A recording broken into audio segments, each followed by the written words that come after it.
कहानी की शुरुआत होती है जापान के एक लड़के अकीरा से। अकीरा अभी कॉलेज से ग्रेजुएट हुआ था और अपनी पहली नौकरी शुरू करने जा रहा था। वह बेहद खुश था क्योंकि उसे उसी कंपनी में जॉब मिली थी जहां काम करने का उसने हमेशा सपना देखा था। ऑफिस पहुंचकर वह अपने नए साथियों से मिलता है और पहले ही दिन उसकी मुलाकात ओतोरी नाम की एक लड़की से होती है, जिसे देखते ही उसे पहली नजर वाला प्यार हो जाता है। दिन भर काम करने के बाद उसके सहकर्मी उसके लिए एक छोटी सी वेलकम पार्टी रखते हैं ताकि वह सबसे अच्छी तरह घुल मिल सके। पार्टी खत्म होने पर अकीरा मुस्कुराते हुए सबको कहता है कल ऑफिस में मिलते हैं। लेकिन तभी उसका बॉस हंसते हुए कहता है कि अभी कोई घर नहीं जाएगा, सबको वापस जाकर काम पूरा करना होगा। और सच में पूरी टीम फिर से ऑफिस लौट जाती है और रात भर काम करती रहती है। धीरे धीरे पता चलता है कि इस कंपनी का नियम बेहद क्रूर है। हर प्रोजेक्ट समय पर पूरा होना चाहिए, चाहे कर्मचारियों को लगातार कई दिनों तक बिना आराम के काम क्यों न पड़े।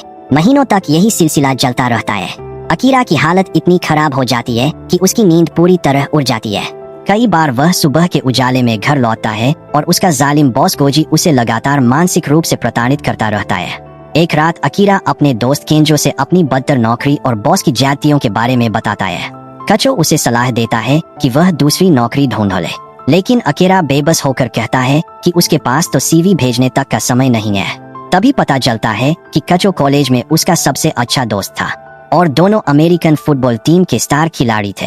लेकिन जहां अकीरा की जिंदगी नरक बन चुकी थी, वहीं कचो अपनी नौकरी में बेहद खुश था। वो अच्छी कमाई कर रहा था, मजे की जिंदगी जी रहा था और उसके पास लड़कियों से मिलने तक का भरपूर समय था। यही बात अकीरा को जुड़ जाती है और वह जलन में उसे ताने मारने लगता है। बात बढ़ते बढ़ते दोनों की लड़ाई तक पहुंच जाती है। कुछ दिनों बाद अकीरा मेट्रो स्टेशन पर खड़ा होता है। उसके पीछे से एक आदमी अजीब तरह से जलता हुआ गुजरता है, लेकिन अकीरा इतना थका हुआ होता है कि उस पर ध्यान ही नहीं देता। अगली सुबह जब अलार्म बजता है तो वह रोज की तरह ऑफिस जाने के लिए उठता है, लेकिन जैसे ही सीढ़ियां उतरता है उसके होश उड़ जाते हैं। उसका पड़ोसी अपनी ही पत्नी की लाश को नोच कर खा रहा होता है। सामने का नजारा इतना डरावना होता है कि अकीरा बिना एक सेकंड गंवाए भाग खड़ा होता है। लेकिन नीचे पहुंचते ही उसे चारों तरफ ज़ॉम्बी दिखाई देने लगते हैं। वह जान बचाकर भागता है और किसी तरह बिल्डिंग की छत पर पहुंच जाता है। वहां से लोहे की रेलिंग पार करके खुद को थोड़ी देर के लिए सुरक्षित कर लेता है, क्योंकि ज़ॉम्बी वहां तक नहीं पहुंच सकते। जब वह आसमान की तरफ देखता है तो एक जलता हुआ विमान नीचे गिरता दिखाई देता है। पूरे शहर में धुआं फैल चुका होता है। सड़कें और इमारतें ज़ॉम्बी से भर चुकी होती है। तभी उसे समझ आता है कि दुनिया का अंत शुरू हो चुका है। लेकिन इसी खौफनाक माहौल में उसके चेहरे पर अचानक मुस्कान आ जाती है, क्योंकि अब उसे कभी ऑफिस नहीं जाना पड़ेगा। पहली बार उसे ऐसा महसूस होता है जैसे जिंदगी ने उसे जबरदस्ती छुट्टी दे दी हो। फिर उसे ओतोरी की याद आती है और वह उसे मैसेज भेजता है। हैरानी की बात यह होती है कि ओतोरी जवाब देती है और उसे अपने घर आने के लिए पता भेज देती है। अकीरा तुरंत निकल पड़ता है। वह बिल्डिंग की पाइप पकड़कर नीचे उतरता है ताकि ज़ॉम्बी से बच सके। रास्ते में उसके दो पड़ोसी उसे रोकते हैं और सुपरमार्केट से कुछ सामान लाने की गुजारिश करते हैं, क्योंकि वह खुद बाहर निकलने की हिम्मत नहीं जुटा पा रहे थे। अकीरा बिना सोचे मान जाता है। फिर हेडफोन लगाकर अपनी साइकिल पर पूरे जोश में निकल पड़ता है। पीछे ज़ॉम्बी दौड़ रहे होते हैं, लेकिन वह स्पीड बढ़ाकर उनसे बच निकलता है। आखिरकार वो ओतोरी के फ्लैट पहुंच जाता है। दरवाजा खुला देखकर वो अंदर चला जाता है। वहाँ ओतोरी जिंदा और सुरक्षित मिलती है। वो उसे गले लगाकर कहती है कि वह अकेली नहीं है, और तभी सामने एक ज़ॉम्बी दिखाई देता है। अकीरा पहचान जाता है कि वह उनका ऑफिस बॉस गोंजो है, जो अब ज़ॉम्बी बन चुका है और दोनों पर हमला करने दौड़ पड़ता है। अकीरा के दिमाग में अपने अमेरिकन फुटबॉल के दिन घूम जाते हैं और वह उसी अंदाज में कोजी को रोकने की कोशिश करता है, जबकि ओतोरी भी उस पर कई जोरदार वार करती है।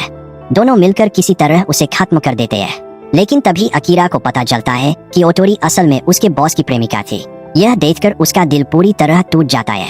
इससे पहले कि वह कुछ समझ पाए, ओतोरी के शरीर में संक्रमण फैलने लगता है। उसका शरीर कांपने लगता है, हड्डियां अजीब तरह से मुड़ने लगती है। उसकी त्वचा का रंग बदल जाता है और कुछ ही पलों में वो भी ज़ॉम्बी बन जाती है। अब वो अकीरा पर हमला करने दौड़ती है, लेकिन अकीरा किसी तरह वहाँ से बच निकलता है। भागने से पहले वो उससे अपने दिल की सारी बातें कह देता है कि जिस दिन उसने उसे पहली बार देखा था उसी दिन उससे प्यार हो गया था। तभी अचानक कुछ ज़ॉम्बी अंदर आ जाते हैं और वह किसी तरह उनसे बचकर निकलता है। इसके बाद वह सैलून पहुंचता है और अपने बालों को एक नहीं कई रंगों में रंग कर देखता है। लेकिन आखिर में उसे अपना पुराना लुक ही सबसे अच्छा लगता है और वह वापस उसी रंग में लौट आता है। अगले दिन वो एक बड़ी बिल्डिंग पर अपनी विशाल पेंटिंग बनाता है, फिर आतिशबाजी खरीदता है। वापस लौटते समय हमेशा की तरह ज़ॉम्बी उसका पीछा करते हैं, लेकिन इस बार उसे रास्ते में एक मोटरसाइकिल मिल जाती है। अब उसके लिए शहर में घूमना और ज़ॉम्बी से बचना पहले से कहीं आसान हो जाता है। रात को वो छत पर खड़े होकर आतिशबाजी जलाता है। शहर का हर कोना ज़ॉम्बी से भर चुका था, लेकिन उसकी छत अभी भी सुरक्षित थी। खाना खाने बैठते समय उसे पता चलता है कि उसके पास वसा भी खत्म हो चुकी है, इसलिए वह फिर से सुपर मार्केट निकल पड़ता है। अंदर पहुंचते ही उसे किसी के आने की आवाज सुनाई देती है। वह धीरे धीरे छिप कर देखने जाता है कि कहीं कोई ज़ॉम्बी तो नहीं, लेकिन सामने एक लड़की होती है। लड़की उसे ज़ॉम्बी समय कर पहले ही हमला कर देती है। फिर जब उसे एहसास होता है कि अकीरा इंसान है तो वह रुक जाती है। तभी अकीरा देखता है कि एक ज़ॉम्बी एक बेगुनाह इंसान पर हमला कर रहा है। वह तुरंत उसकी मदद करने दौड़ पड़ता है और ज़ॉम्बी पर सामान फेंकने लगता है, लेकिन इससे ज़ॉम्बी उसी के पीछे पड़ जाता है। तभी शिजुका अपनी हेलमेट से ज़ॉम्बी पर ताबड़तोड़ वार करती है। अपनी डंडे जैसी स्टिक की मदद से उसे खत्म कर देती है। तभी दूसरा ज़ॉम्बी अंदर आ जाता है। शिजुका एक तेज आवाज निकालने वाला डिवाइस चालू करके दूर फेंक देती है। आवाज सुनकर सारे ज़ॉम्बी उसी दिशा में भाग जाते हैं। फिर वह आराम से अपना सामान उठाती है और निकलने लगती है। अकीरा उसके इस शानदार अंदाज से काफी प्रभावित हो जाता है। वह उसका शुक्रिया अदा करता है और बातचीत करने की कोशिश करता है, लेकिन शिजुका ठंडे लहजे में कहती है कि उसने उसे बचाने के लिए नहीं बल्कि खुद को बचाने के लिए ऐसा किया था। जब अकीरा उससे दोबारा मिलने की बात करता है तो वह साफ मना कर देती है। वो कहती है कि उसके जैसे बेवकूफ इंसान के साथ रहकर कोई भी जिंदा नहीं बच सकता है, क्योंकि जो आदमी किसी अजनबी की जान बचाने के लिए अपनी जान खतरे में डाल दे वह इस दुनिया में ज्यादा दिन नहीं टिकेगा। सबसे पहले अपनी जान बचाना जरूरी है। उतना कहकर वह वहाँ से चली जाती है। घर लौटकर अकीरा की नजर अपनी और कचो की पुरानी तस्वीर पर पड़ती है। वह तुरंत उसे फोन करता है। कंजो किसी तरह कॉल उठाता है और बताता है कि वह एक होटल के कमरे में फंसा हुआ है। चारों तरफ ज़ॉम्बी है और बाहर निकलते ही उसकी मौत तय है। यह सुनते ही अकीरा बिना एक पल गवाए उसे बचाने निकल पड़ता है। वह अपनी मोटरसाइकिल पर सवार होता है और अमेरिकन फुटबॉल की पूरी प्रोटेक्टिव ड्रेस पहन लेता है ताकि ज़ॉम्बी उसे काट ना सके। शहर की खतरनाक गलियों से बचते बचाते आखिर वह होटल पहुंच जाता है। वहां वह तेज आवाज वाला डिवाइस जमीन पर फेंक देता है और सारे ज़ॉम्बी उसकी तरफ भागने लगते हैं। इसी मौके का फायदा उठाकर अकीरा होटल के अंदर घुस जाता है। फुटबॉल में सीखी हुई अपनी फुर्ती और मूव्स की मदद से वो एक एक ज़ॉम्बी से बचते हुए ऊपर पहुंच जाता है। दूसरी तरफ कंचो भी कमरे से बाहर निकल आता है और दोनों की मुलाकात होती है। केंचो भावुक होकर हैरान रह जाता है कि उसका दोस्त सिर्फ उससे माफी मांगने और उसे बचाने के लिए अपनी जान जोखिम में डालकर यहाँ तक आ गया। लेकिन तभी ज़ॉम्बी ऊपर आने लगते हैं। अकीरा उसे चुप रहने का इशारा करता है। दोनों तेजी से छत पर पहुँचते हैं और दरवाजे के सामने सीढ़ी अड़ाकर ज़ॉम्बी का रास्ता रोक देते हैं। खतरा टलने के बाद दोनों एक रेस्टोरेंट में जाते हैं और दोबारा दोस्त बनने की खुशी में खुलकर खाते पीते हैं। कचो हंसते हुए कहता है कि अभी तो बहुत कुछ बाकी है। फिर उससे माफी मांगता है और उसका शुक्रिया अदा करता है कि वह हमेशा उसका दोस्त रहा। तभी अकीरा को एक नई इच्छा याद आती है।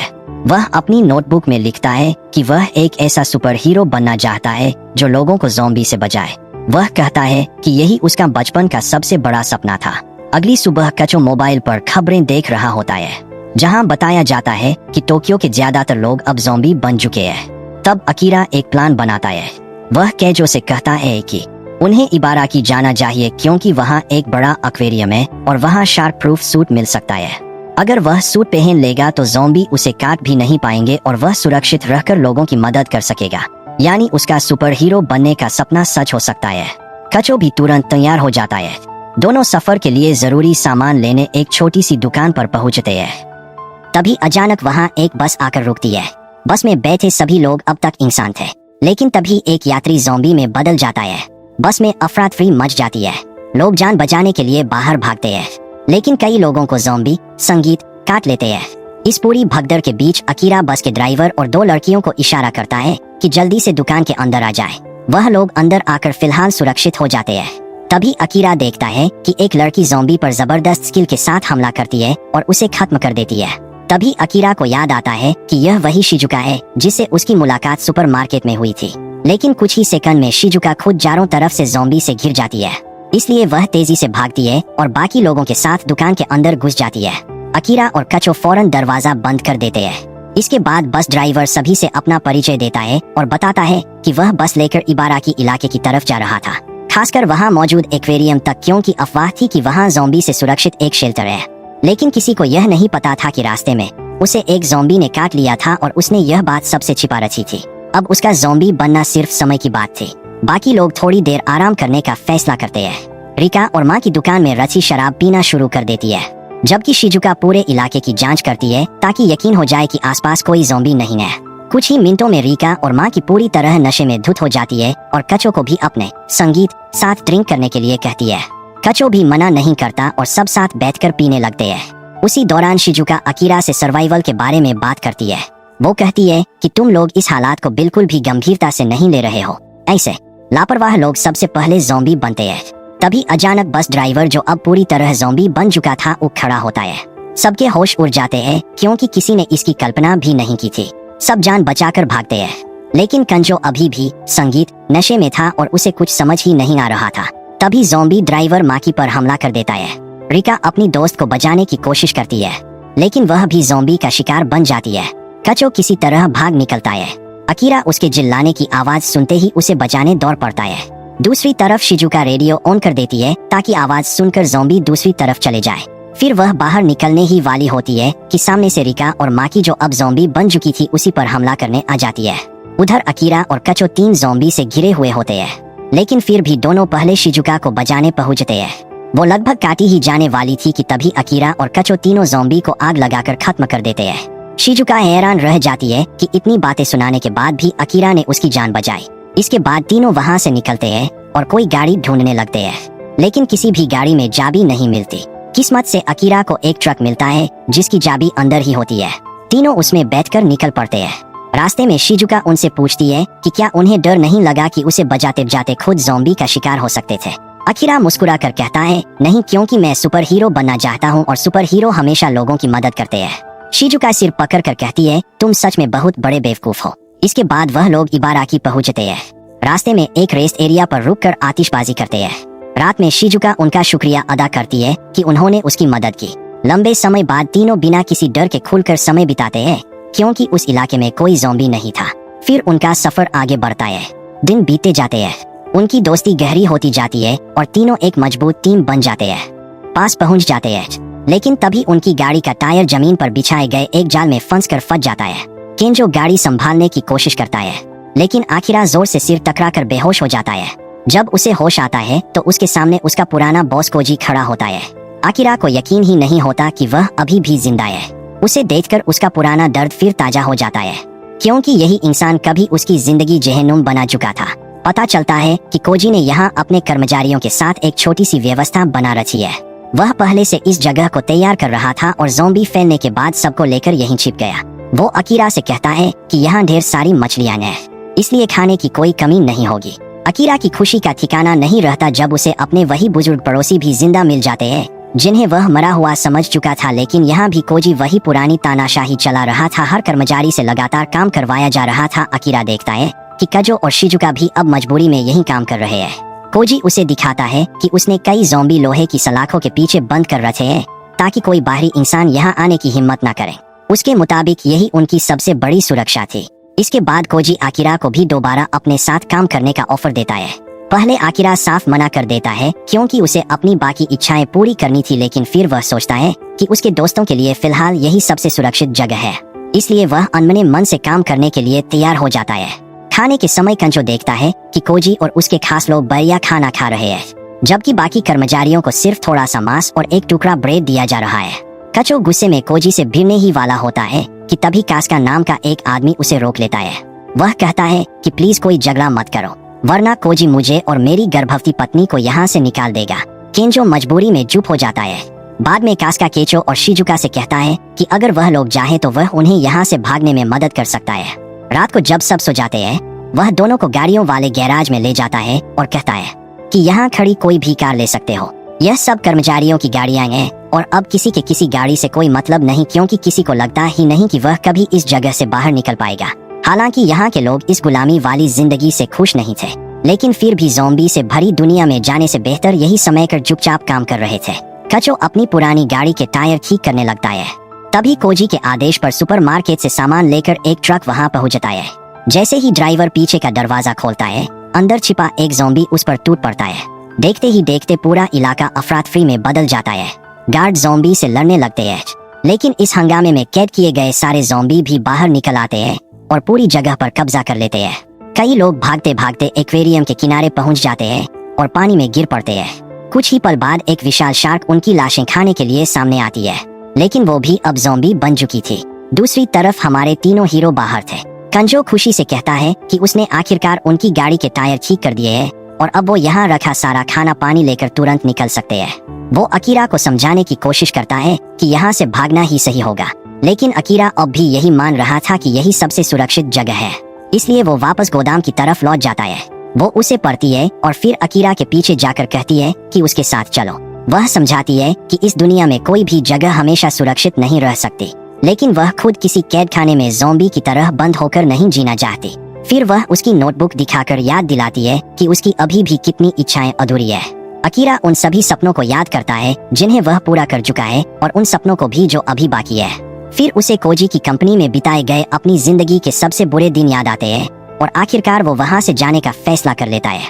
लेकिन तभी कोजी बीच में आकर शिजुका को धक्का देता है और अकीरा की नोटबुक छीन लेता है, क्योंकि वो अपने सबसे मेहनती कर्मचारी को खोना नहीं चाहता था। इस बार अकीरा चुप नहीं रहता। वो कोजी को जोर से गिरा देता है, अपनी नोटबुक वापस लेता है और कहता है, मैं इस्तीफा देता हूँ, अब मेरा तुमसे कोई रिश्ता नहीं। अगर पूरी जिंदगी बेरोजगार रहना पड़े तब भी तुम्हारे लिए काम नहीं करूँगा। तभी बाहर से आए ज़ॉम्बी गोदाम तक पहुँच जाते हैं। अपनी जान बचाने के लिए कोजी अपने ही कर्मचारियों को ज़ॉम्बी के सामने धक्का दे देता है ताकि वह भाग सके। अकीरा तुरंत शिजुका को उठाता है और तीनों वहाँ से भागकर एक्वेरियम की तरफ निकल जाते हैं। कचो गुस्से में कोजी पर हमला कर देता है, क्योंकि उसने अपने कर्मचारियों को कायरों की तरह मरने के लिए छोड़ दिया था। तभी अचानक वही विशाल ज़ॉम्बी शार्क पानी से बाहर निकलती है और एक कर्मचारी को निगल जाती है।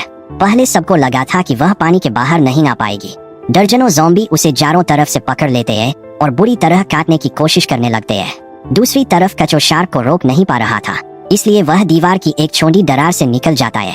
शार्क उसके पीछे आने की कोशिश करती है, लेकिन वहीं फंस जाती है।